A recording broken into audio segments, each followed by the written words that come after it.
மட்டும் தான் நம்ம சொல்றது. நீ யாருன்னா சொல்லி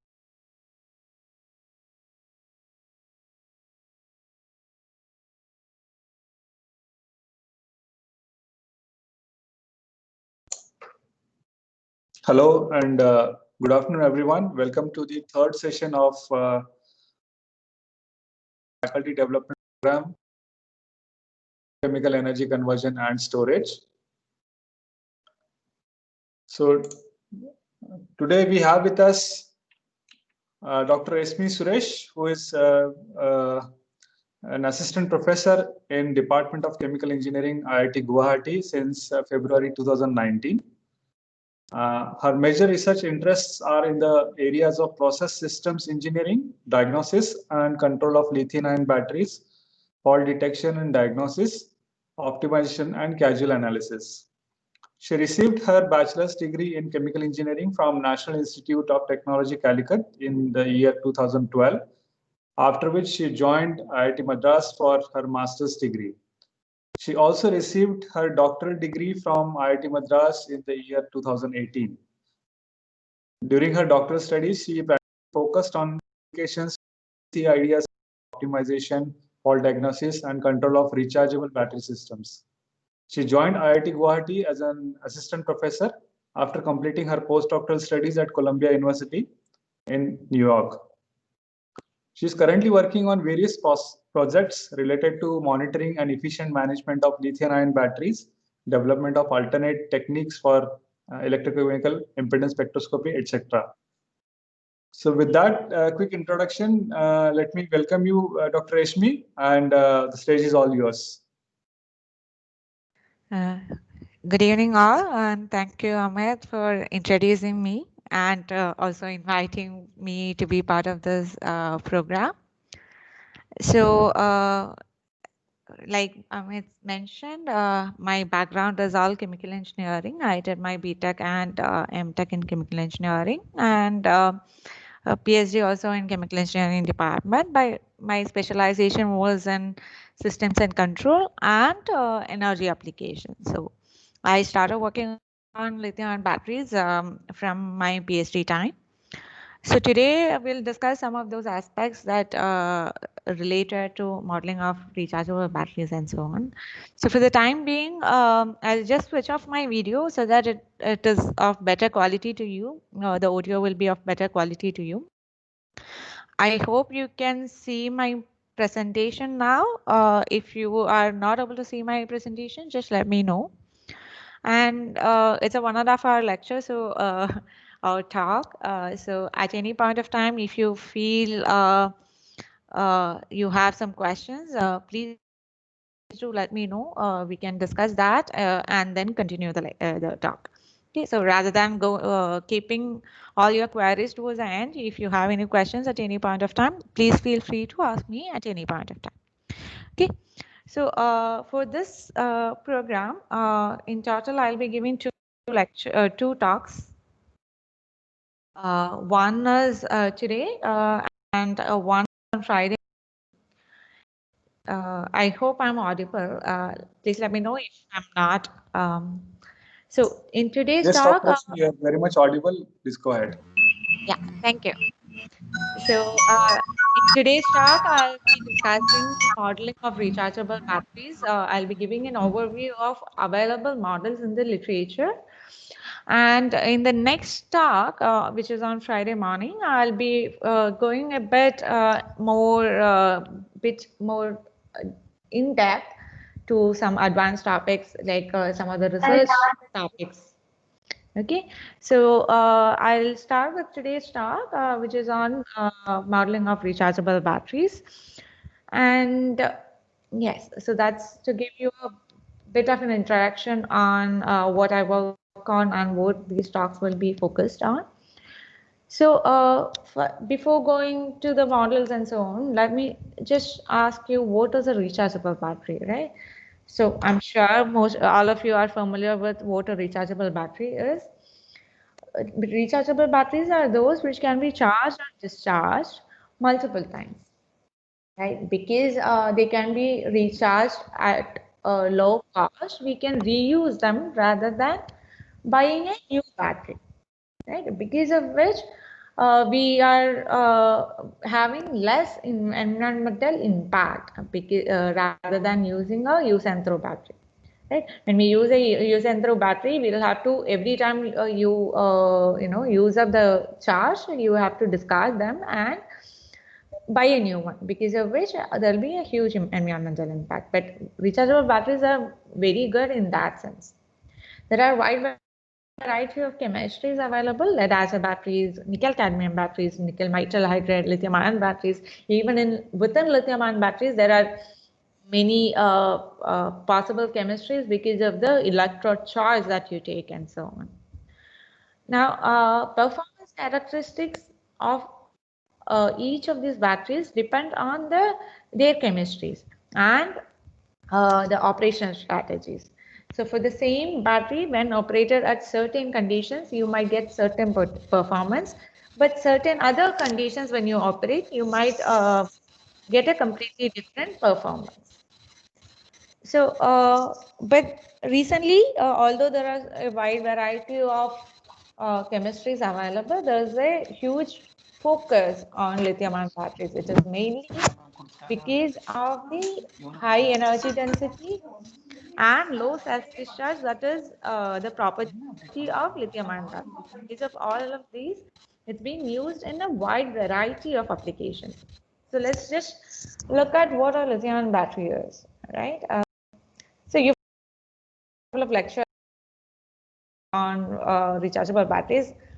Can anyone tell me what a lithium-ion battery is, or how does it work? Anyone want to volunteer?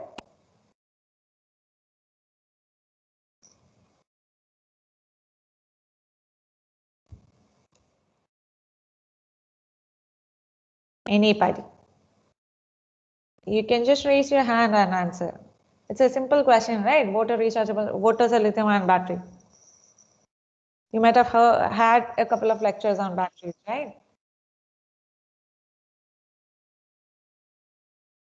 Anybody?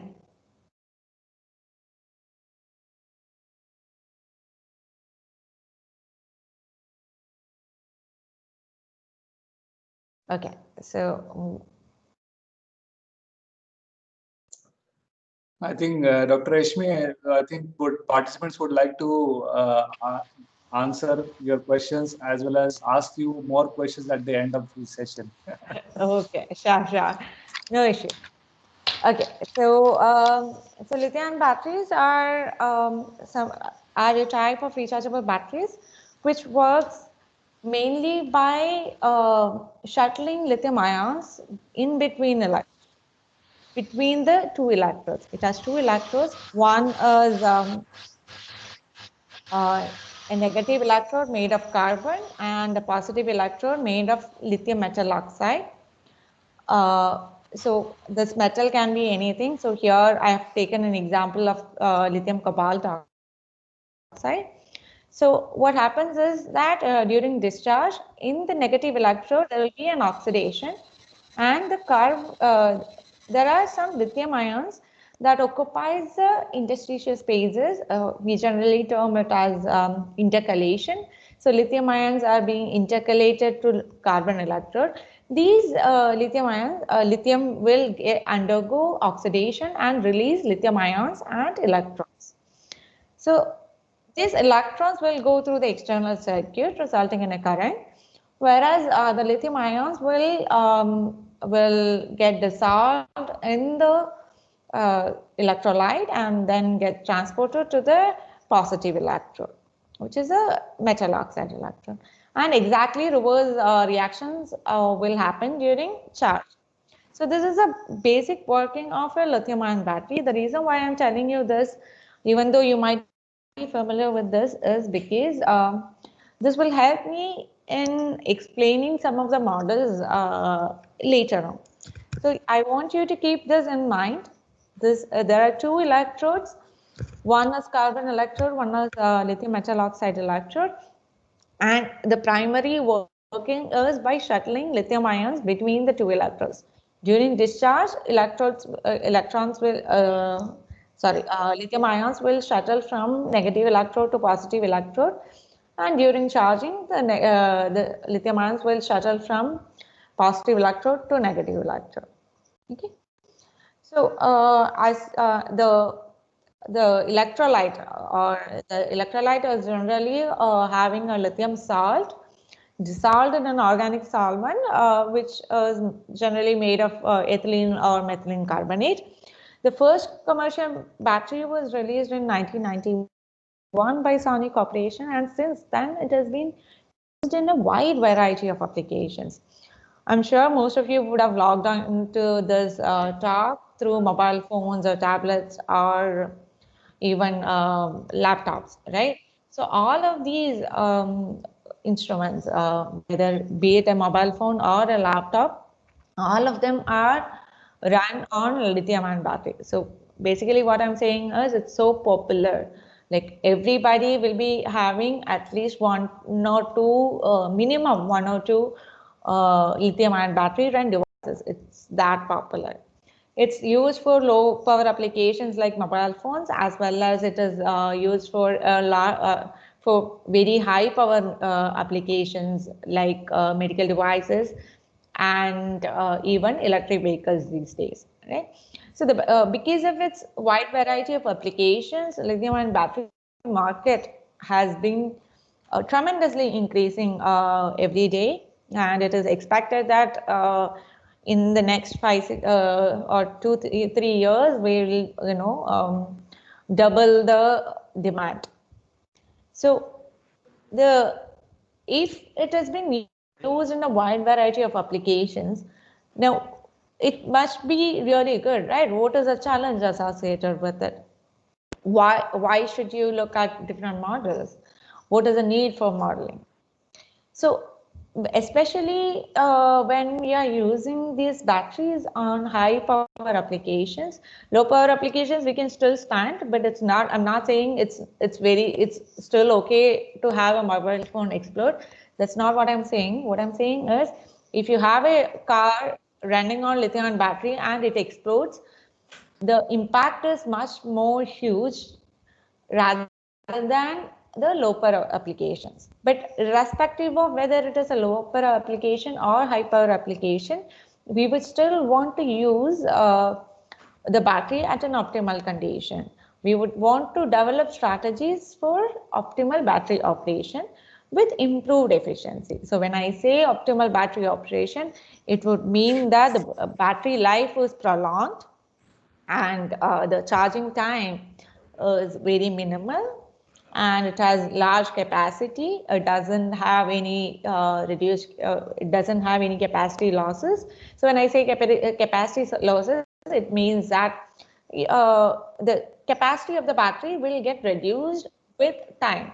When you newly purchase a battery, for example, when you newly purchase a mobile phone, the battery charge might stay up to say 24 hours.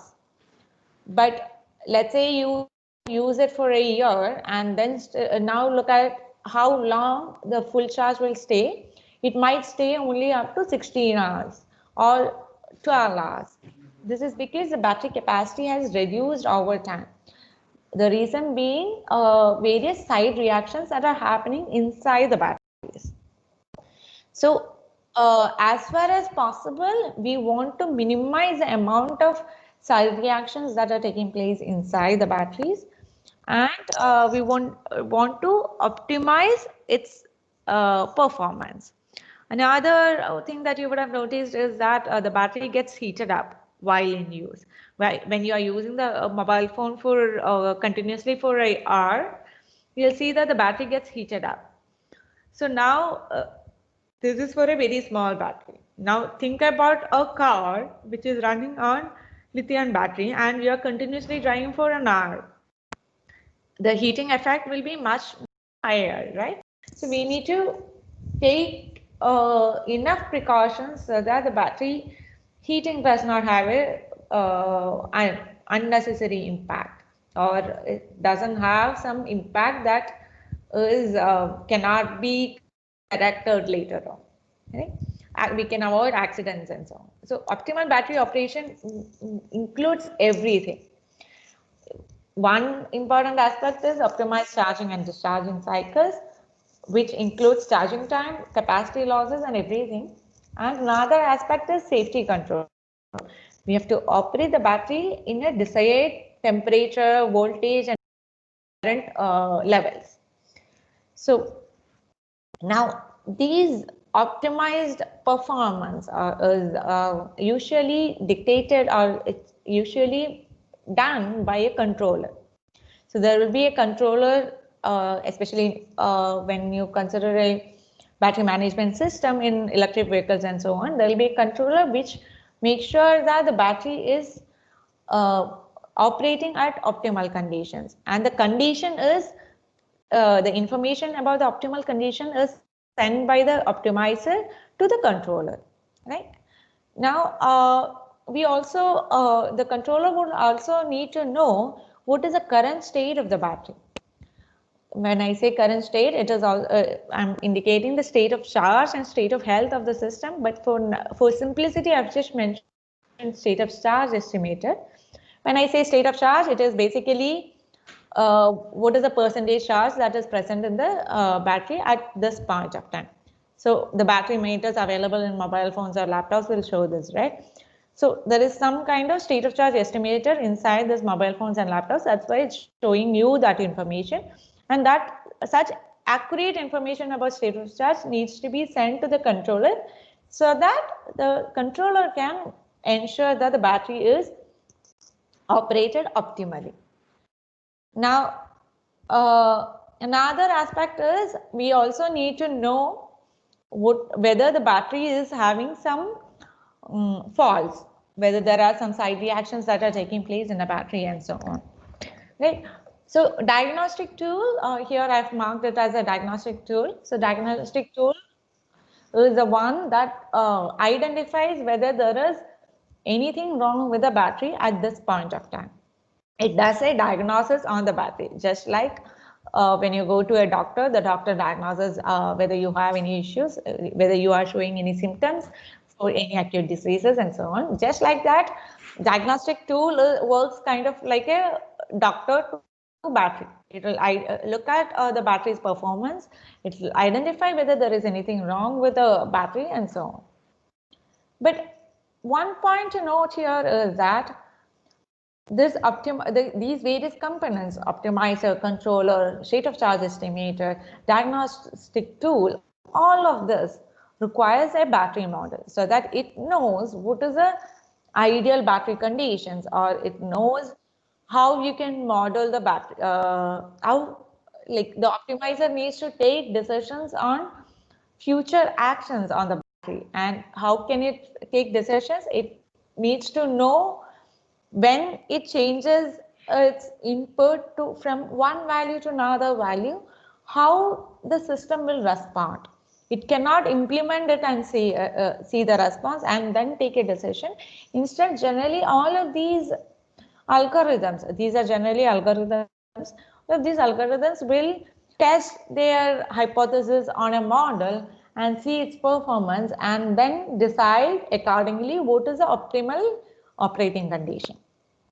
So a model is an integral part of all of these utilities. Okay. Now, when we talk about a model, to be a useful model, it has a lot of requirements. It needs to be able to capture dynamic VI characteristics. There's a nonlinear capacity associated with the battery. It needs to be able to capture that. It has to capture the state of charge, state of health. When I say state of health, it is like whether the battery is healthy, whether it is having so and so faults, it is having, it is about to die. The battery is about to die. You have to replace your battery. Such information needs to be given by the model. Thermal effects have to be captured. Like I mentioned, the battery has a tendency to get heated up on continuous usage. When the battery gets heated up, there are some unwanted side reactions that happen. If it's an acute case there is a situation called thermal runaway, which during which there might be an explosion. So we need to avoid such conditions. If we need to avoid such conditions, we need a model that exactly captures the thermal effects. It needs to be able to capture various side reactions that happen in them, which is also termed as capacitive phase mechanisms. It has to capture this aging and cycling effect. So just look at the range of features that a model should capture, right? So if you look at the phenomena that happen inside a battery, it is of multi-scale nature, by which what I mean is that the dynamic behavior in a battery can be instantaneous, fast, or slow. There are a wide range of time scales associated with various phenomena that happen inside a battery. So, for example, the ohmic resistances, the resistances associated with a battery will happen instantaneously. The time scale is of the order of microseconds. Now, there are fast transient processes which may take up to a few milliseconds or even some minutes. So, for example, the charge transfer in a battery or a double layer formation, those are some basic phenomena that happens in the order of milliseconds or minutes. But there are very, very slow transient processes as well within the battery. It might take several hours or even days or years. For example, lithium plating. So lithium plating is one side reaction where metallic lithium, the lithium ions are shuttling between two electrodes, right? So instead of this lithium ion, at times they will form a metallic lithium and gets deposited on the surface of the electrodes.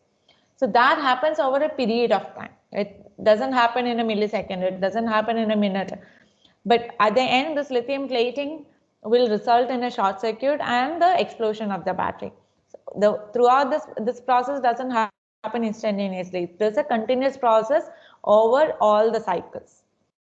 So so now you can see that there is a wide range of time scales that we are interested in capturing the effects. For example, if you want to capture instantaneous effects more accurately, you might miss upon some slow transient processes. When you try to capture some of the slow transient processes, you might miss information about the instantaneous effects. So there are a wide variety of models which has different capabilities. Some might capture the cycling in a more accurate way. Some might only capture the effects of ohmic resistance and so on. Okay, so like I mentioned, there are a large variety of models available in the literature. So we'll slowly look at different models available in the literature in a window of, or in three different views.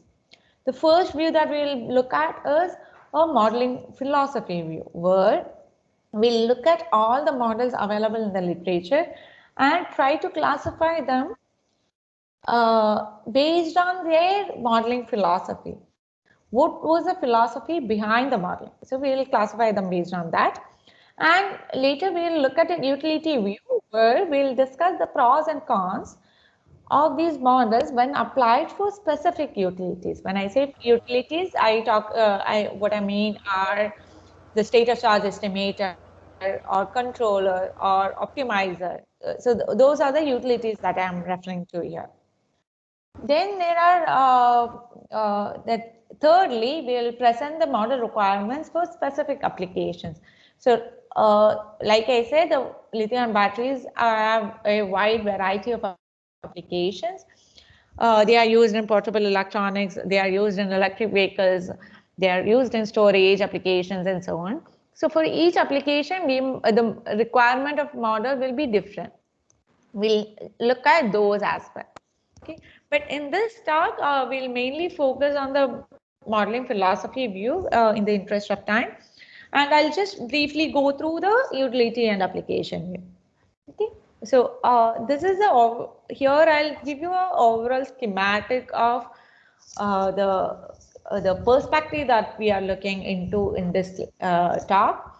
So here, this is not just restricted to lithium batteries, but this can be, these three different views can be applied to any rechargeable battery.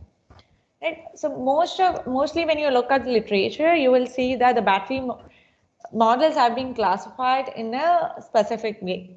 So general classification is equivalent circuit models and equivalent circuit models, physics-based models, or first principles-based models, and database model, or database hybrid and equivalent circuit models, and so on. So here we are slightly different approach, and we are going to classify the models based on modeling philosophy as 4 different classes. So the first class is first principles models, and the second class is surrogate first principles models, the third one being database models, and the last one being hybrid models. We'll discuss all of them in detail in the next couple of slides, and we'll also look at different classes of each of these types. For example, surrogate first principles models can be of different types. One is equivalent circuit models, and the other one is lump characterization. Within lump characterization, there could be 1 or 2 types, and so on. And similarly, database models are of 3 different types: empirical models, stochastic models, and neural net models. So we basically in this leg, I'm looking at classification of models based on modeling philosophy. And in the second leg, which is a utility view, I'll be looking at different utilities like battery behavioral studies, diagnosis, state of charge estimation, control, or even multi-cell design. Okay, and in the application point of view, we will look at 4 different applications. One is automotive application, another one is space application, portable devices, and then storage. So now let's first look at the modeling philosophy based classification.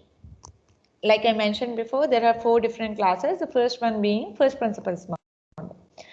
First principles models is where I do a mass and energy balance equation to derive the battery models or battery basic equation. Okay, so we'll look at the battery. So just like the schematic that I showed you in the beginning, the battery has 2 electrodes, 1 separator, there is some electrolyte, and the lithium ions are being shuttled from one electrode to another, and so on. So all of this phenomena, along with the electrochemical equations associated with the phenomena, will be captured using mass and energy balance equation. Basically, we'll write in minus out plus accumulation, plus generation equal to accumulation. So this way we'll write the mass and energy balance equations to get the basic performance of batteries.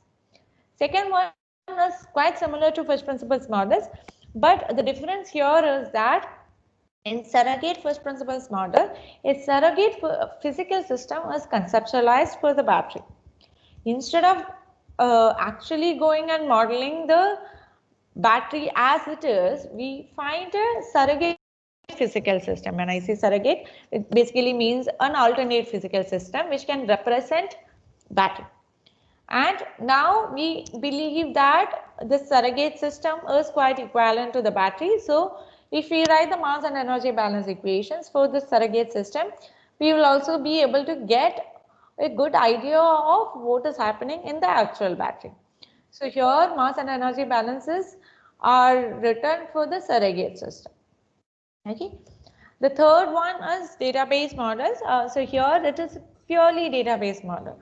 So we look at the data from the battery and we decide, okay, what kind of models will, empirical models, or what kind of models will fit this data, and then we decide the model itself based on the data, and then we will find the parameters as well.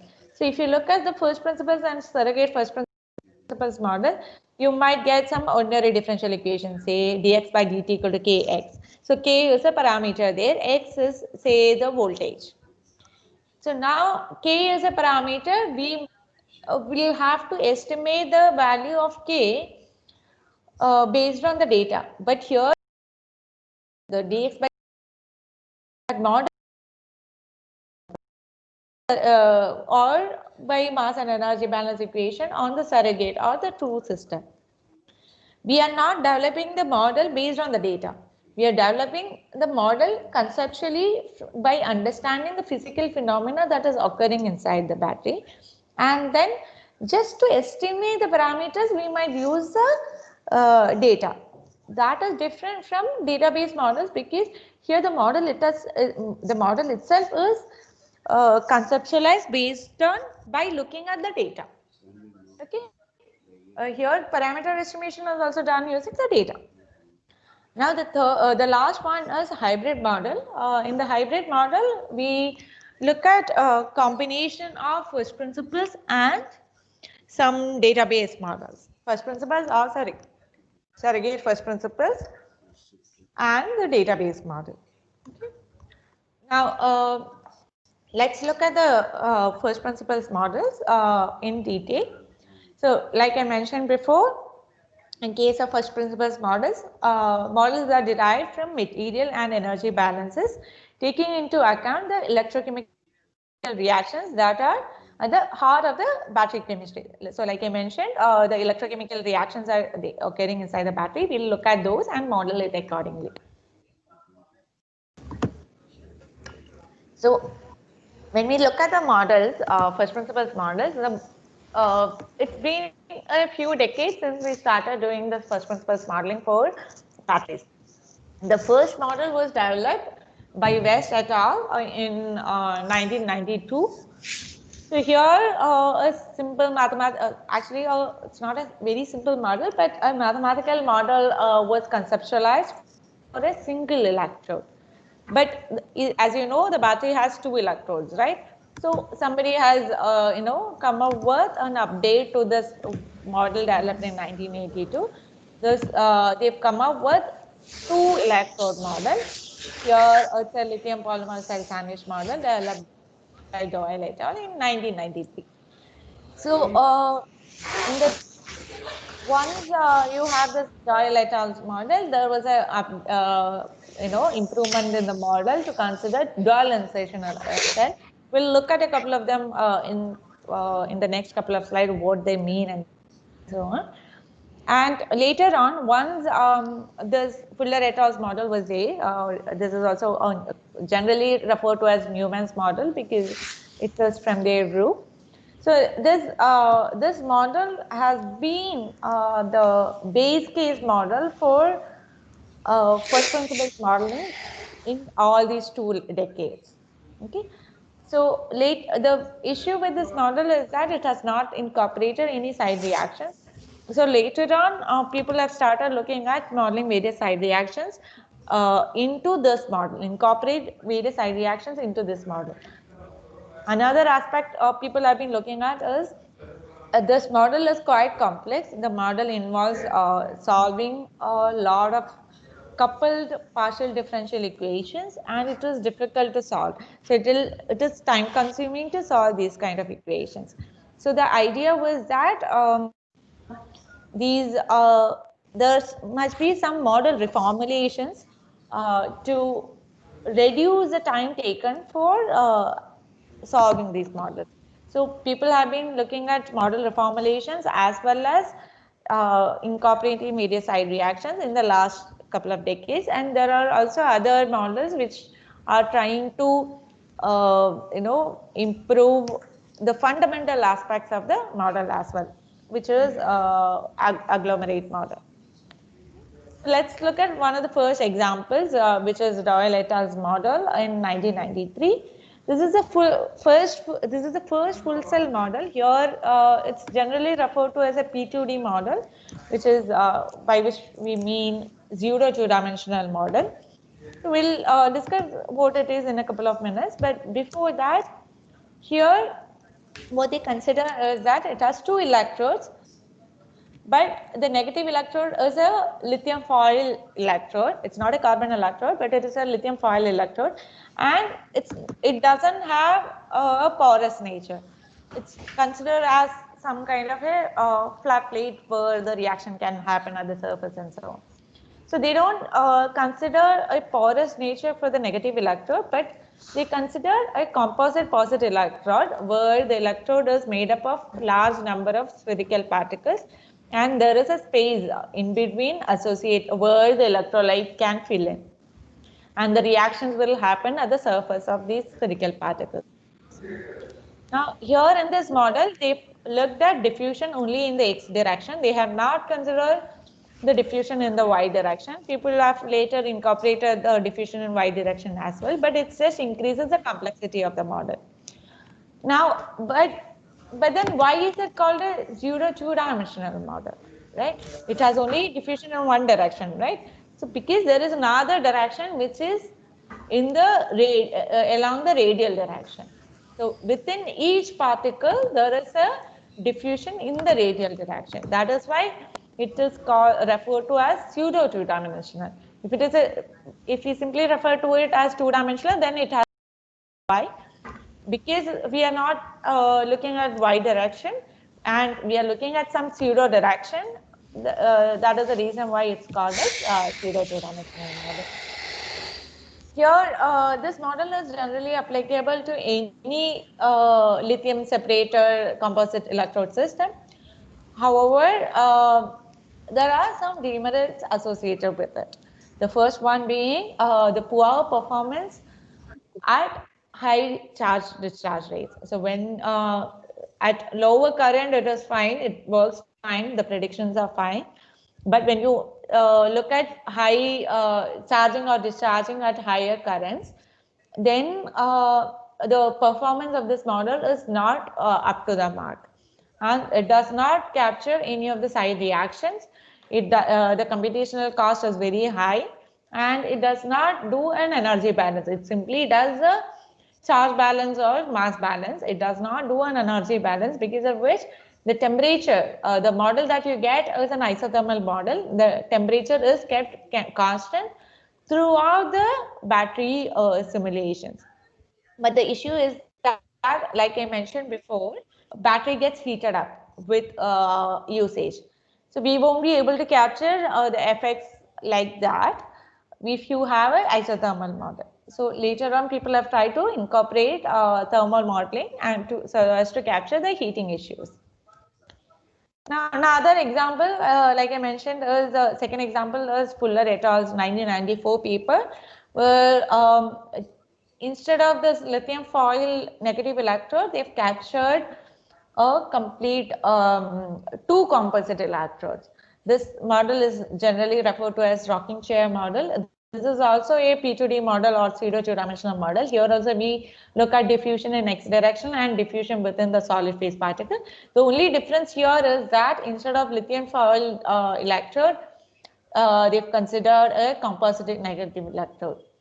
Here, even the negative electrode is assumed to be made up of multiple spherical particles, and the diffusion is happening within the spherical particle. So this is a general model is applicable to any composite electrode system separated by a separator. Okay. Here also the demerits are quite similar. The computational cost is high. Now it has become much more complex because we are considering porous electrode in the negative electrode as well. Because of that, the computational complexity has increased a bit. But other than that, even this model does not incorporate any side reactions, and this doesn't incorporate any energy balance. So it is also an isothermal model. Now let's look at a much later model. So far we were in the 1990s. Now let's look at 2000s, right? So in 2006, Ning et al. Developed another model. Here, this is an improvement to the model developed by Fuller. Okay, so here, if you look at the schematic, it looks quite similar to whatever I showed here, right? So what is the difference? The difference is that here there is an extra coating that I've shown here. So it basically means that they've considered the formation of a solid electrolyte interface. So here, this is a solid particle and this is the electrolyte phase. So in between the solid and electrolyte, there is a phase. So that is being formed. This is a side reaction. Like I mentioned, the previous model that I showed doesn't capture any side reactions. So the Nick et al. Has improved upon it and they've developed a model which captures the solvent reduction reaction. The solvent reduction reaction will result in the formation of a solid electrolyte interface. So this has been captured by Ning et al. And with cycling, there will be more and more deposition on the surface of the solid particles. And if when we capture this amount of, so for every amount of electrolyte interface that is formed, there is a similar amount of lithium that is being depleted. So because of that, if we can account for the amount of SEI layer that is formed, we can get the amount of lithium that is being depleted for shuttling. So because of that, they were also able to capture the cycling effect. Okay, so but note that they've included only one side reaction in their model. They haven't incorporated many other side reactions. They haven't included the thermal effects. They haven't included other side reactions like lithium plating or short circuiting and so on. Okay, so here also the model is quite complex and the computational cost is high. Now coming to a much later model, in 2015 Youth et al. Came up with an agglomerate model. So here this is slightly different from the Newman's model or the Fuller's model. Here they are trying to improve upon the fundamental aspect of the model rather than simply incorporating side reactions or thermal effects. So here what they said is that in the earlier model, the electrode was made up of simply some spherical particles, but here they are saying is that what they are saying is that the electrode is made up of agglomerates of particles, not just individual particles. The particles do not exist as a single particle dispersed throughout the electrode. Instead, they form some of the particles come together and form agglomerates. So this is what is depicted here. As you can see, so this electrode is made up of this agglomerates, which is shown as a secondary particle. So this secondary particle is made up of primary particles, and so there is a primary pore associated with it as well as a secondary pore associated with the space between the agglomerates. So they've extended this the porous electrode theory to capture these agglomerate structures. This makes the model much more complex, and because of this, computational cost has increased. And they've neglected the capacitive phase mechanism. So we can have much more more developed models by incorporating various capacitive phase mechanisms. And they have not experimentally validated their model or their observations. So that is another thing to be done in the future. So far what we have discussed is a first principles model. So now let's look at the surrogate first principles model. In surrogate first principles model, like I said, they don't directly go and model the battery. Instead, they try to find a surrogate system which can represent the battery. It may not be 100% equivalent, but in some sense, you can represent the battery using this surrogate system. So, for example, equivalent electrical circuits are there. So, in case of equivalent circuits, we assume that an electrical circuit can represent the battery performance. Okay. The importance of surrogate first principles model is that we are finding a surrogate system such that the model is much simpler than the actual battery. So, because of this, since we are writing the mass balance and relativity balance on the simplified system, the computational time is much lesser. But however, since we are compromising on the we have to compromise something so as to achieve this benefit of less computational time. So we are compromising on accuracy there. So when we use such models for state estimation or prediction of health, it will not be so accurate. Okay. Another issue is that we are only predicting the internal variables of the surrogate system. We are not predicting the internal variables of the actual battery. So we might run into some issues because of that.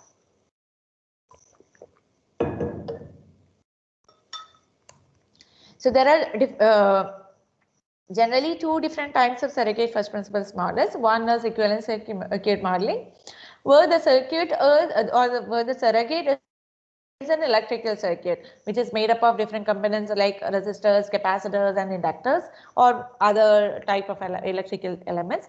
Another one is LEM conceptualization, where we assume that assume some kind of LEM property. When I say LEM property, so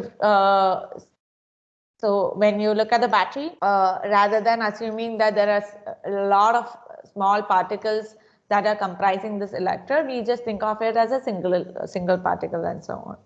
Right? We'll look at an example for both of these types. First, let's look at the equivalent circuit modeling. So in equivalent circuit modeling, like I mentioned, this is one typical RLC circuit, or which can be used as a equivalent circuit.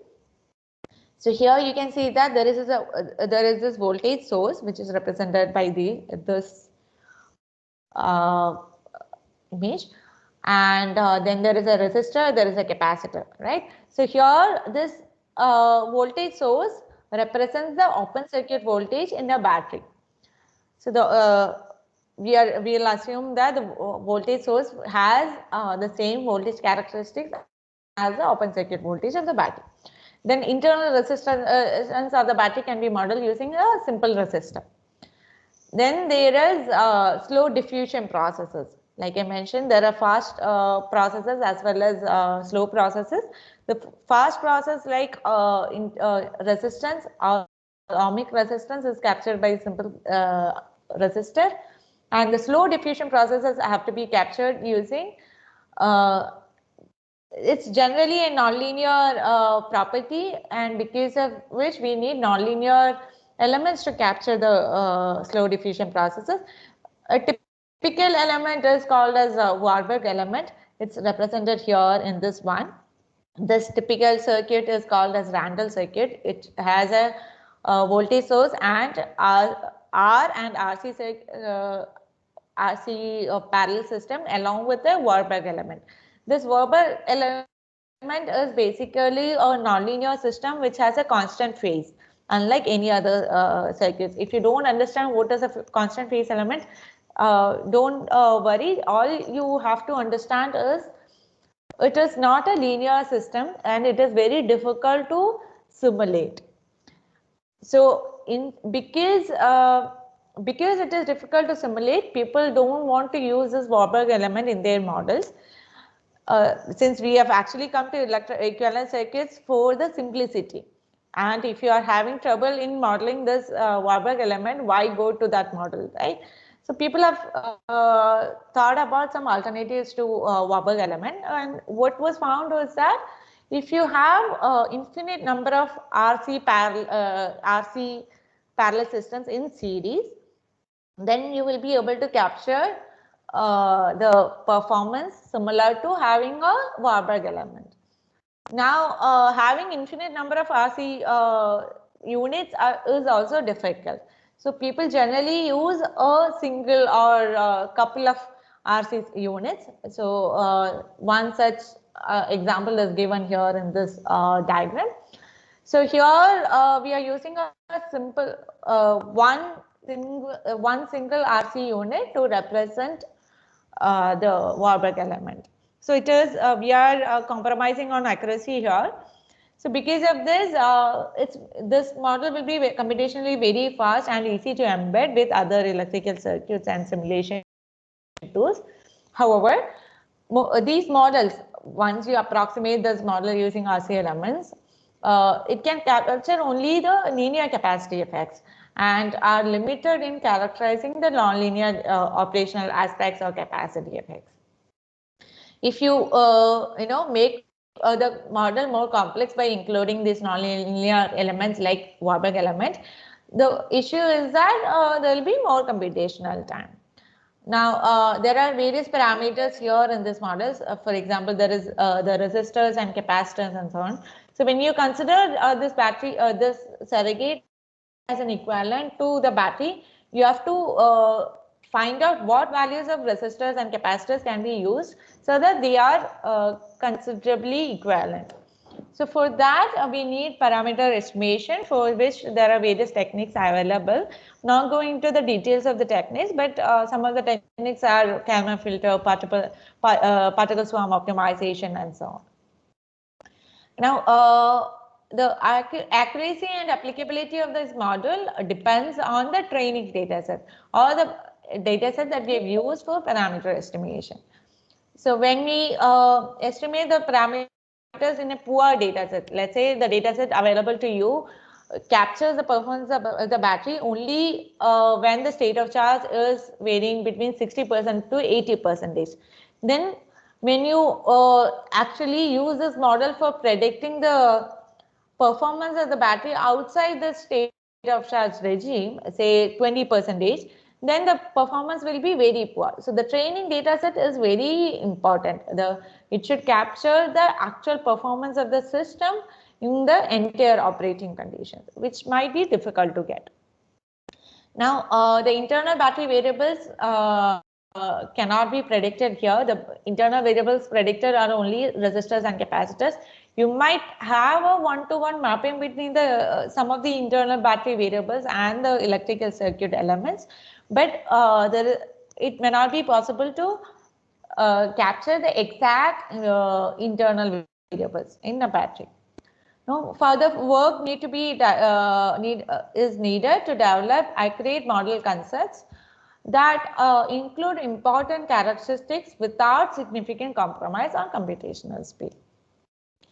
Now, these are some of the recent models. This model, like I mentioned before, has RC circuits and there is a voltage source and so on. But here, the difference between the circuit that I showed you earlier and this model developed by Jung and Kam in 2014 is that here it's a multi-dimensional model. What I mean is that each of these components, the resistors, capacitors, and so on, are assumed to be functions of temperature, state of charge, state of health, battery shape, and so on. So there is a mapping between the temperature to the circuit value and so on. So whenever the temperature, operating temperature is changed, you might be able to simply use that temperature value and figure out what is the corresponding resistor value in the so that you can map the change in battery performance with temperature using change in resistor values with temperature in the equivalent circuit. But the model is complex and definitely imposes barriers on online estimation. Now, the next one I've shown here is a 2013 model by Ryu and Montero and Bultek. So here, instead of using integer order equivalent circuits, they have used multiple constant phase elements and they have modeled the nonlinear effects using non-integer order circuits. Here, there are less number of parameters, but as I mentioned before, the complexity associated with simulating constant phase elements are also there. Because of that, there is a good accuracy, but computational difficulties are present. Thirdly, this Balasingham et al. In 2014 has developed a robust approach to battery fuel gauging. So here, instead of going into complex elements like constant phase elements, what they've done is that assume that the battery has 4 different operational regimes, And for each operational regime, they have come up with 4 different models. So when the battery is in charging, they'll use a particular model. When it's discharging, it'll use a particular model, and so on. So they've identified 4 different operational regimes, and they use 4 different models to capture this. They've also captured the hysteresis effect in this model. Now, so far we were discussing the equivalent circuit models, which is one type of a surrogate first principles modeling. The second type is lump characterization. So here what happens is that the battery models are conceptualized based on a simplified surrogate to the actual battery. Here there are 2 different types. One is numerical and analytical. So in case of numerical, what happens is that when you consider this surrogate and develop the write down the mass and energy balance equations and develop the model equations, the model equations cannot be solved analytically, but they have to be solved numerically to simulate the performance. Such models come in the numerical category. And the second category is where the model equations that we have developed will be can be solved analytically. So these are much simpler models that we will get, and it can be directly solved analytically. Okay. Now coming to an example of numerical methods. So here I've shown you a single particle model developed by Santana Gopalan et al. In 2006. So here what they have considered is, so if you look at this above portion, this is what has been modeled in Fuller's model, right? There are 2 electrodes, 2 composite electrodes, and they have assumed that each electrode is made up of single particles in a large number of spherical particles. Instead of this, what they assumed is that each electrode can be thought of as a single particle which has a surface area. This solid single particle has a surface area equal to the actual electrode surface area. So they are assuming that the performance of the complete electrode can be thought of as equivalent to the performance of a single particle having the same active surface area. This has, as you can see here, you have say thousands of particles have to be modeled. Here you just need to model a single particle. So because of that, computational effort is much lower here. And but then the problem is that at high discharge rates, the performance is poor. Now let's look at an analytical example. Here one such example is kinetic battery model, or KABAM model. This was developed by, yes. We are not able to see the presentation slide. Okay, thank you. Sorry. Okay, are you able to see it now clearly? Yeah, we are now able to see. Okay. So one of the analytical examples is kinetic battery model, which was developed by Manuel et al. In 1993. So here the whole battery, they are modeling only the capacity effects. So the capacity of a battery was split into 2 wells. One was available charge well, and the other was bound charge well. So this available charge well can supply charge only to the load. Okay, so it can supply charge to the load. The bound charge cannot directly supply the charge to the load. It can only transfer the charge to the available charge well. So this way, by looking at 2 wells, they capture the capacity inside a battery or the current state of charge in some sense. It's not the state of charge, current capacity. Okay, so the dynamics of charge transfer between the wells are formulated such that the rate, capacity, and recovery effects are modeled. So it can predict the battery lifetime, but it cannot provide information on the exact voltage or current. So you can see that the application of this, though this model is very simple, the application is also very limited. It cannot even predict the voltage and current. It can simply capture the capacity effects. Okay. Now let's look at the third type of model models, third class of models based on model philosophy. It is a database models. So in database models, you can think of three different types. One is a stochastic model, another is empirical model, and the third one is neural network model.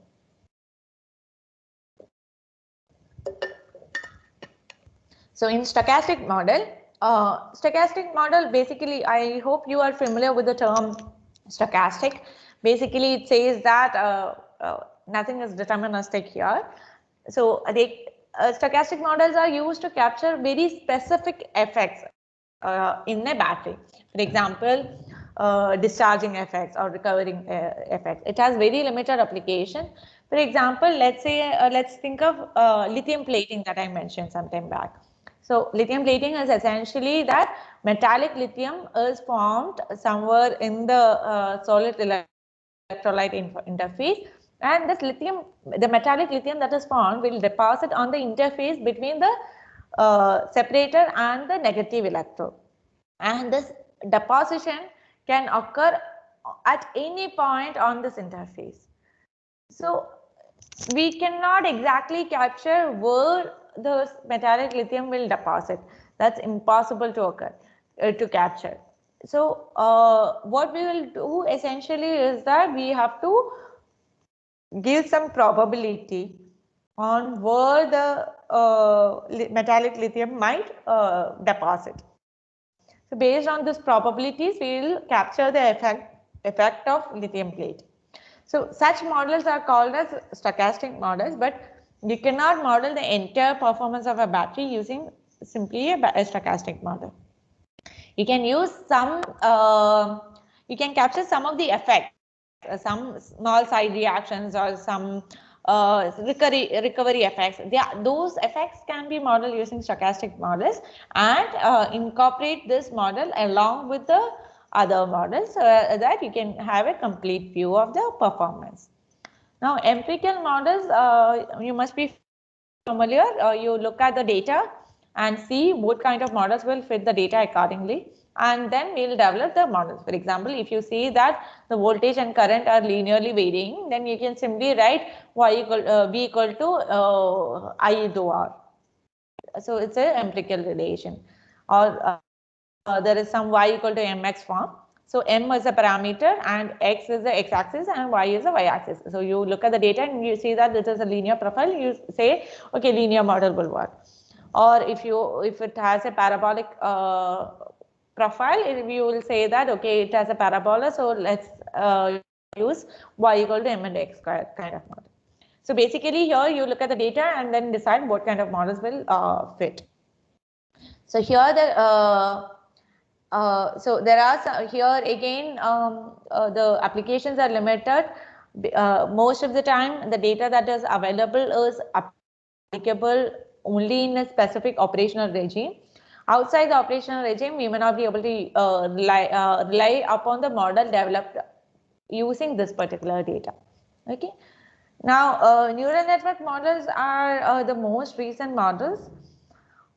Here, they apply neural network concepts or some machine learning concepts to model the state of charge or cycle life or even state of health of the batteries. There are some classification models or regression models that can be easily developed based on the, and again, here the data is very important. The training, the accuracy of the neural network model depends on the training set that you have provided. In any data based model, the training set is very important. Neural network models have given us high promise in online applications. However, like I mentioned, it cannot, the accuracy depends on the training set, and also it is important to keep in mind that they cannot predict the internal variables. None of the most of the empirical models are neural network models. Empirical models still can predict some of the internal variables if we develop empirical models to capture just that internal variables. But if you look at neural network models, generally we don't develop a neural network model to understand what is the flux inside a battery. We generally make it make these models to understand the state of charge or state of health of the battery or cycle, how many cycles the battery will run and so on. So mostly we will not get any information on the internal variables like concentration and so on. We can develop, but it will just complicate the model.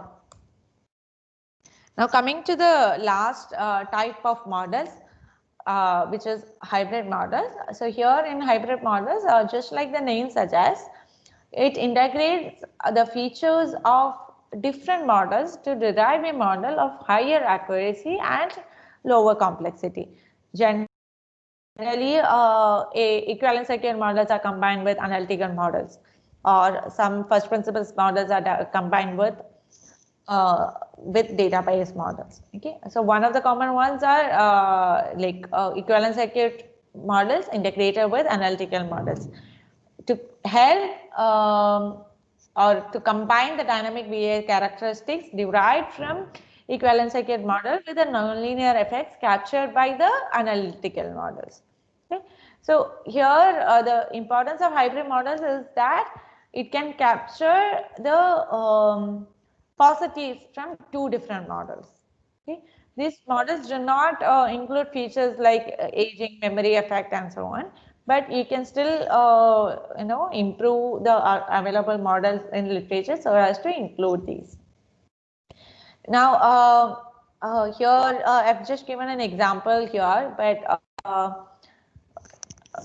so here in this example, Zhang et al. Have made an attempt to include recovery effect using a hybrid model, which is a combination of equivalent circuit and a diffusion model. So there is a surrogate, there are two surrogate models, and then they've combined it to capture the recovery effect.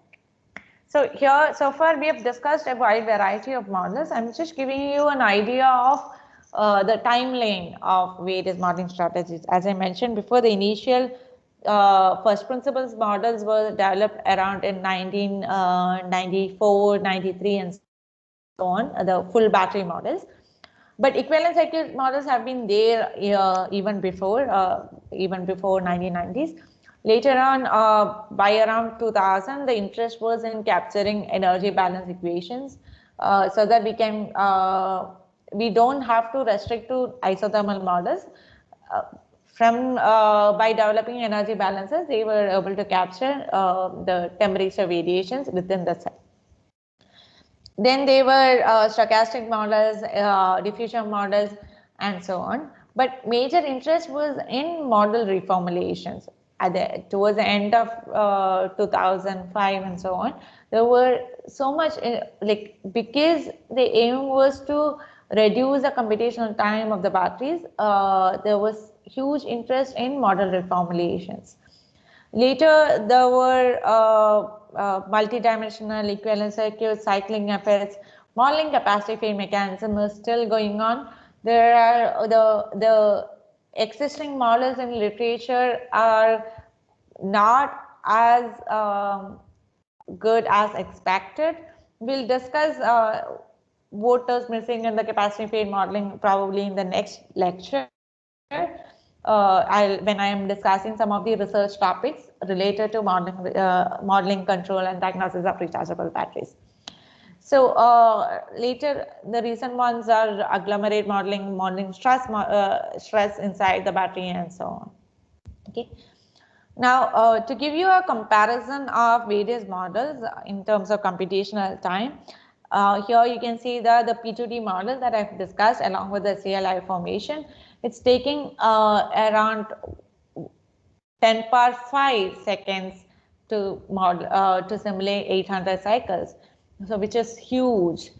So they were not able to use this model for any of the online applications like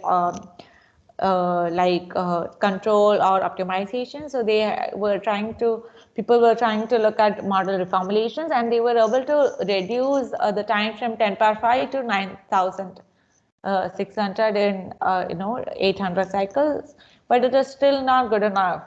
But when it comes to surrogate first principles model, which is a single particle model, it just takes 27 seconds for 800 cycles. So you can see the amount of reduction in computational time.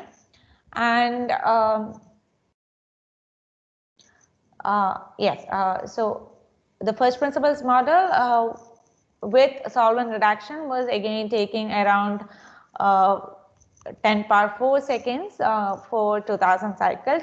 You can also look at the, in the comments I've just mentioned what kind of system they've used. You can see that it is a 2 gigahertz CPU and so on. But the most important aspect is that if you look at any of the first principles model, except for the surrogate first principles model, the time taken is huge. So towards the end here, you can see that 20 seconds is used for a single discharge cycle. So every time, if you want to model 100 cycles or 800 cycles, the time will increase so much. But when you look at surrogate first principles models or equivalent circuit models, the computation time will be much lesser. Okay, that is why people still go to equivalent circuit models, but it has limitations in capturing many of the fundamental phenomena that is happening inside them. With that, now let's wind up the modeling philosophy based classification. We'll just briefly look at the utility view and application view. So for design specifications and operational constraints for each battery application will vary. Okay, so when you look at each of the application, for example, portable application or storage, the requirement is different.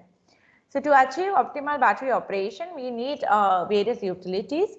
One is battery behavior analysis, another one is multi-cell design tools, SOC estimation, controller, and diagnostic tool. We have already seen where they stand in the first couple of slides. What is the use of a state of charge estimator, what role it plays in optimization and so on. But here, what I want to say is that this battery behavior analysis and multi-cell design and everything will be done offline. We don't need, we don't need a fast model there, because we can do the computations offline. But SOC estimation, controller, diagnostic tool, these are working online. We have to use them online, and the computational time required for this should be much lesser. So here, this is how we might want to implement the state of charge estimator, controller, and so on. So when the battery is operating, we will collect the data like current, voltage, temperature, and so on. This information will be sent to the state of charge estimator and the diagnostic tool. And the diagnostic tool will give this information about the state of health to the model. And the state of charge estimator will give the current state of charge. And these two, the model will update the model according to the health. If say there is some side reaction that is happening, it will include that and update the model. This model information and the state of charge information will be given to the controller, and the controller will take the optimal control actions. Okay. So now when you look at the behavior analysis, like I mentioned, the first principle battery models are best suited for behavior analysis because these are the accurate models and we don't have to worry about computational time in case of behavioral analysis. So because of that, first principles models are the best suited. But when it comes, similarly, when it comes to multi-cell design, we can still rely upon first principles models, but the issue is that most of these models are developed for single cells. And single cell models cannot be directly used for multi-cell batteries, as they do not consider interactions between the components. The cell components interactions are not considered. So because of that, we cannot directly use these for multi-cell batteries. So for that, we might need to capture new models. Okay. Generally, iterative models are used to capture or to model multi-cell batteries. Now, coming to SOC estimation, there are different types of models. One is empirical or data I should say SOC estimation is done using different types of algorithms. It's not you can think of it as a model, but more than that, it is an algorithm. So empirical or database techniques are available.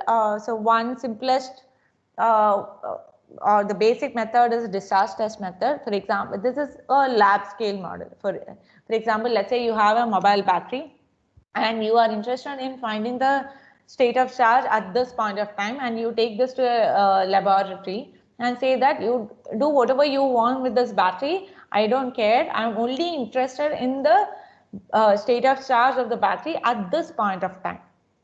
Okay, I'm not interested in continuous discharge.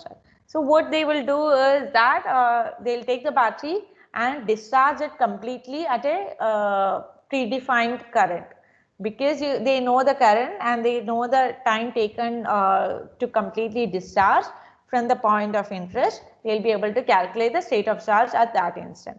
So it's one of the simplest techniques. There are better methods people have developed, like Coulomb counting method or open circuit method. So in open circuit method, open circuit voltage method, what they do is that they try to find the one-to-one mapping between open circuit voltage and state of charge, and then develop a lookup table. So when they develop a lookup table, the moment they know the open circuit voltage, they will be able to calculate the state of charge. But these are all very small scale techniques. It doesn't have the accuracy that we would want in online applications. And most of these techniques are not even feasible for online applications. There are some neural net based techniques available recently which have shown promise for online application, but we need further research to conclude that these are the best models. There are also some model-based techniques for SOC estimation, like extended Kalman filter and adaptive sliding mode observer. I'm not going into the details, but these models usually use equivalent circuit models because we need to simulate the battery characteristics in real time. And each of these methods has its own advantages and disadvantages. Not a single method that meets all the requirements. So we are still we are yet to develop the best technique. Now, when you look at the control perspective, you will see that again, for developing a controller, we need efficient and a fast controller, and for which we need a fast running model. So generally, when I say controller, I've already discussed, we'll be looking at charge and discharge cycle controlling as well as safety control. Right? Considerable work is yet to be done in the development of controller schemes that can optimally control charging and discharging cycles, at the same time ensure that the battery is operating at safe conditions. Here also equivalent circuit models are generally preferred. Again, for diagnosis, it is still not, the online diagnosis is not yet available, like best diagnostic techniques are not available. People are researching upon it. And here again, we need online diagnosis. If you need online diagnosis, we need fast models, and equivalent circuits are used as of now. So first principles models do not find any of these applications because of its lack of,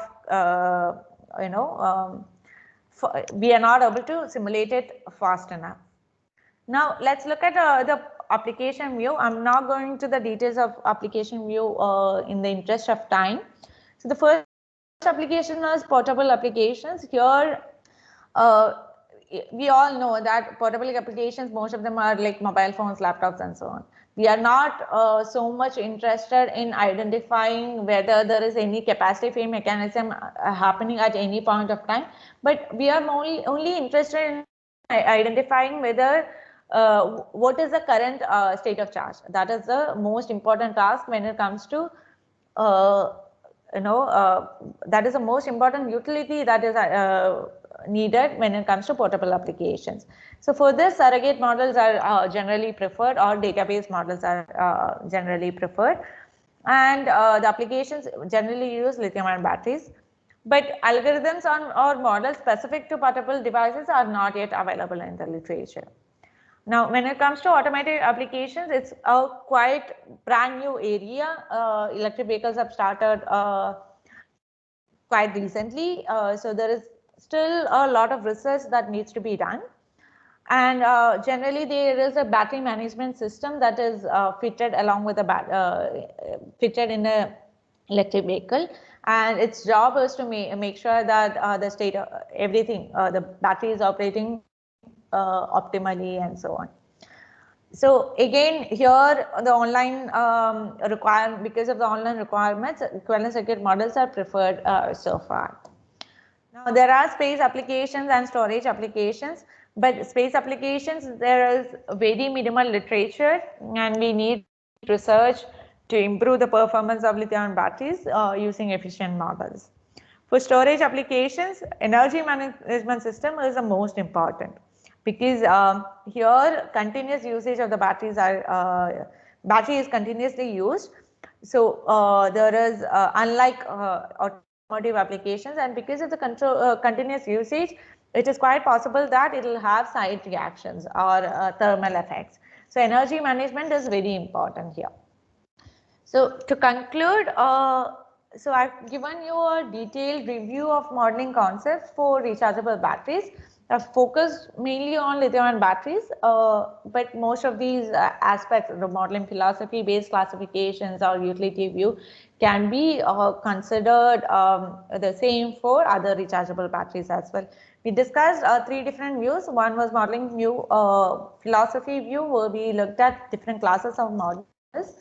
Another was utility and application views, where we just briefly discussed those 2 views. And as you can see, significant work is still required in the development of a comprehensive yet computationally tractable models that can be used in a wide variety of utilities and applications. So we still don't have a single model that can be used in all utilities and applications. So with that, I conclude my talk. So most of these pictures and discussions are taken from one of my own papers. It's a review paper on modeling of rechargeable batteries. Most of these discussions are there. If you want to know a bit more details, please feel free to read the paper. I would like to acknowledge my advisor and my colleague, Professor Raghunathan Rangaswamy and Hemant, for helping me with this review paper. So with that, I conclude my talk and I'll be happy to take any questions.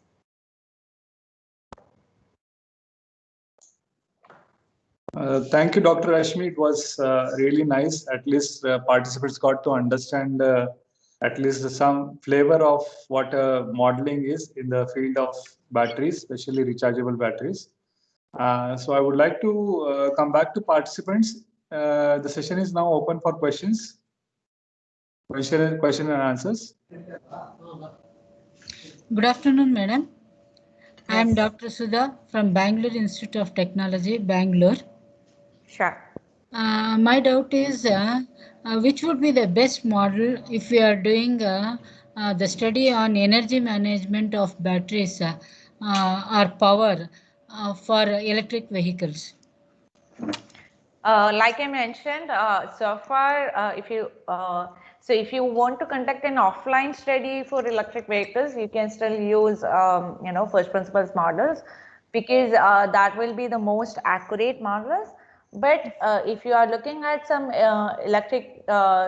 energy management module in a battery management system, that has to be implemented online, you will have to go with some surrogate models or equivalent circuit models, because computationally it will not be possible to implement a first principles model yet. So offline means your suggestion is to go for? No, if it is an offline study, for example, let's say it's a research study on energy management system for equivalent circuits, we can still use first principles models, because that will give you an accurate idea. Okay. And one more doubt, madam. does the model change if the batteries are changed? Like you were talking about lithium ion, and if it is nickel cadmium batteries or anything else, does the model change or it remains to be the same except for change in parameters? So it depends on the structure of the battery as well. So let's say, so when I explained lithium and battery, structure, what I said was there are two electrodes, composite electrodes, and a separator between them, and there is electrolyte. If that structure is maintained for any battery, then you can simply adapt the model for that chemistry as well, but most of the time that is not the case. So there are different chemistries of lithium ion batteries itself. For those batteries we can use these models, but if the structure is not the same, then you will have to use some modifications. Probably if we go for data flow and hybrid models, there may not be significant change. Yeah, database and hybrid models generally the approach is the same. The only difference is that whether you feed in the data from lithium ion battery or nickel cadmium. Otherwise, it will not be very different. Yes. One more problem, one more doubt with regards to your slides. You were talking about one model recently developed, 2015. Yes. I think it must be in slide number 15 or so, madam. Agglomerate model, yes. Yeah, there you were showing about only one electrode. The other electrode was not there, but we had a separator. I could not get a Yes. So yes, they have correct. modeled only. They haven't modeled the entire battery. They've just modeled the interaction of one electrode with the separator. They've just considered the model where the performance of the electrode, how does the concentration variations in the electrode take place, how does the potential variations take place, and so on. This was developed into this was one of the first attempts to model agglomerates. So they haven't done the full cell model. Can we get detailed information about this model on net? Probably. Yes, of course. Yes, of course. Because this separator, why this separator is being used? In the previous cases, we used to have positive electrode and negative electrode, and then a separator between them. But here, but I don't know whether you remember. I hope you can still see my slide. So if you look at my first, yeah, we had yes, we had. Here, if you look at this one, so this model was considering just one electrode and a separator. Later, they developed, after 10 years, they developed a model for both the electrodes and the separator, right? Because it was complex to model. That is all. Or simulation wise, it was modeled. Hopefully, I'm not sure whether they have developed this agglomerate model, whether they have developed a improved version with both the electrodes. But at least in this model, they haven't included two electrodes. How do you get to know that primary particle and secondary particle, madam? So it's a modeling strategy that used. You can look at the details of this model in this paper. I've given the reference at the bottom of this slide. This PPT will be available for us, madam? Yes. Thank you. Thank you very much, madam. Yeah. Thank you for the nice presentation. Thank you.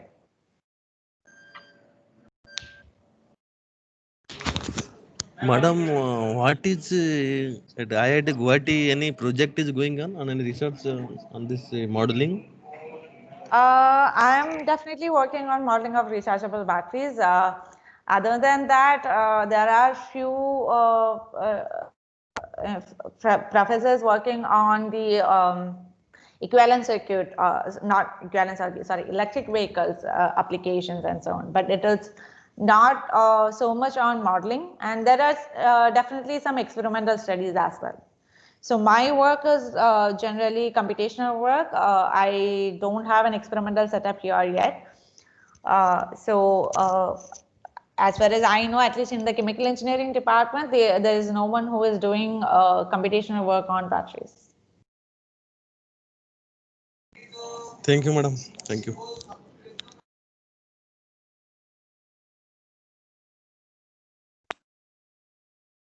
Excuse me. Yes. Does these models give the temperature variation with respect to time during charging or discharging? Yes, so there are a lot of models which have looked at energy balance. So in first principles itself, most of the examples that I've taken did not capture the thermal model, but there are other models. I couldn't show all the models here. You can go and read the review paper that I mentioned, my own paper. I've mentioned the thermal models and given the references there. If you are interested in the thermal models, you can please go and look at it. And even in case of equivalent circuit models also, the thermal effects have been captured by incorporating various components like resistors, capacitors, and so on as a function of temperature. So they look at different components as a function of temperature, and because of that, they were able to capture the thermal effects. Because anybody who is interested in doing the thermal management of battery must know during charging what is the temperature at. Yes, yes, there are so many variation. models available. Yes, there are enough models available for capturing energy balance in the battery.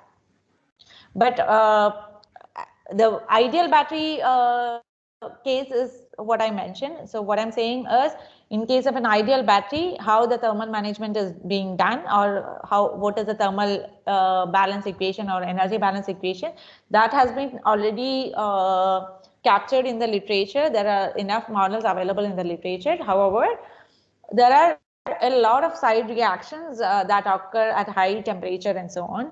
There is generally, I don't know whether you are familiar with the terminology thermal runaway. Thermal runaway is when the battery temperature keeps on increasing and more side reactions happen, and there is one positive feedback that is happening which increases the temperature further, and the battery finally will explode. So the thermal runaway has not been captured well in the literature. There are some attempts, but it's not been it's not a very good attempt. Thank you, ma'am.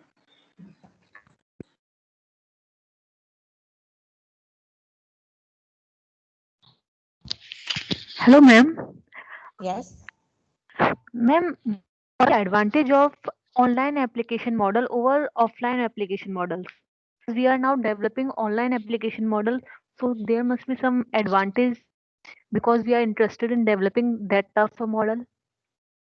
Let me clarify. So you are asking whether there is any advantage for online application model compared to offline. Is Yes, that ma'am. your question? Yeah. Of course, online applications are needed, right?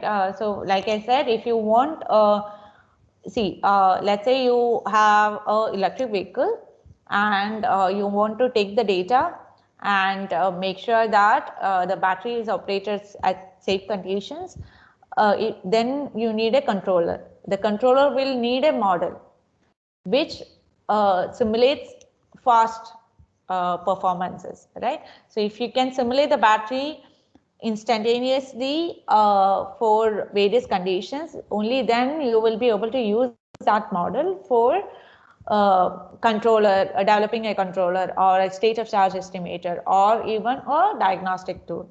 So in any of these cases, what you are looking for is actually a online, like a model which can be implemented online.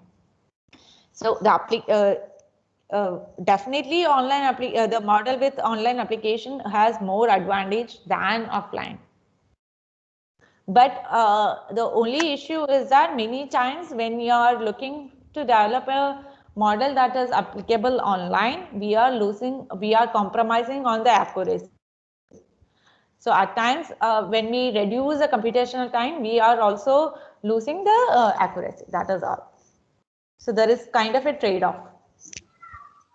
Hello. Yes. Okay, thank you, ma'am. Hello. Yes. Hello. Yeah, madam. have a question. What are the parameters that should be estimated while we doing state of health? What are all the Things that we need for estimation of state of health of a battery? Okay, thanks. So state of health. Let me. So this is probably my personal opinion. In literature, state of health is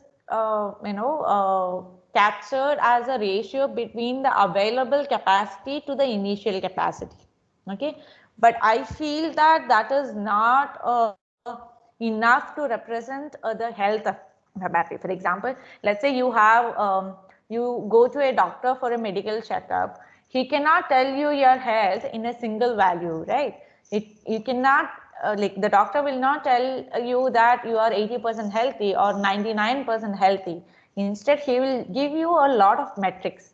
He'll say, okay, your sugar levels are so and so, your cholesterol is so and so, your heart rate is so and so, and he'll give you ideal conditions, and then you be the judge of what is your state of health.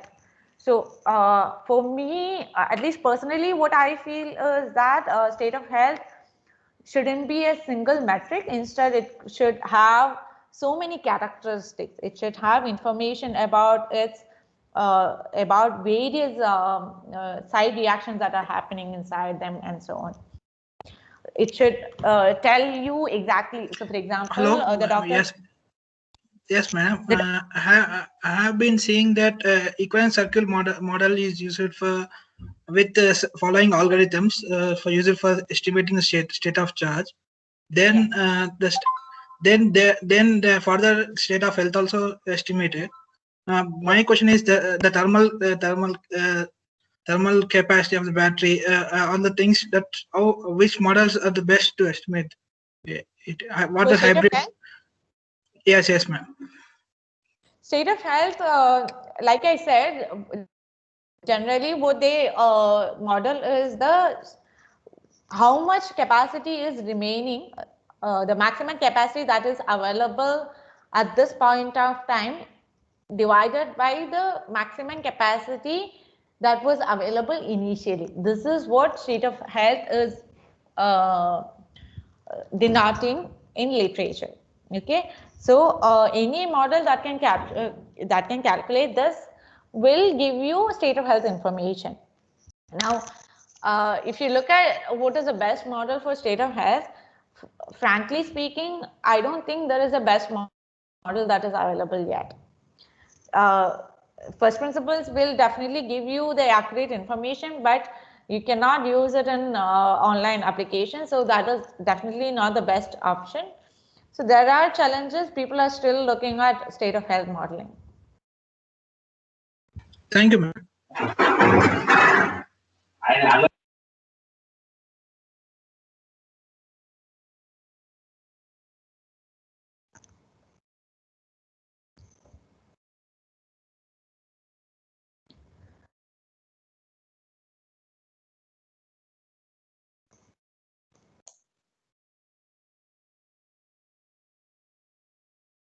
Hello, Dr. Reshmi? Yes. Yeah, this is Amit here. Any more questions? Are you expecting any questions anymore? No. Okay. Hello. Yes. If there are no questions, we can wind up the talk. Okay. Yeah. Okay. I think yes. Thank you, Reshmi. I think at least, like I said earlier, now people have at least understood. They have got some flavors of rechargeable battery and its modeling. Let me also inform you people that me and Reshmi are products of the same lab. I mean, I was a postdoc. So I was a postdoctoral fellow in the lab where Reshmi was a doctoral student. So our mentors are same, Professor Raghunatha Rengaswamy. So, so good. It feels really nice that calling people, friends, your old friends on this kind of platform, sharing the knowledge. Yes. And it is really great. So thank you, Reshmi. It was very nice of you that you came and delivered the talk here. Thank you very much. Thank you so much for inviting me. This is also a new experience for me. Yeah, and it's my pleasure as well. Thank you participants for kind attention, and we'll see you tomorrow at 9:30 o'clock in the morning, where Professor Yogesh Sharma will come and deliver his first lecture for like tomorrow's first lecture. Yeah. So thank you and goodbye. Thank you, sir. Thank you, sir. Thank you.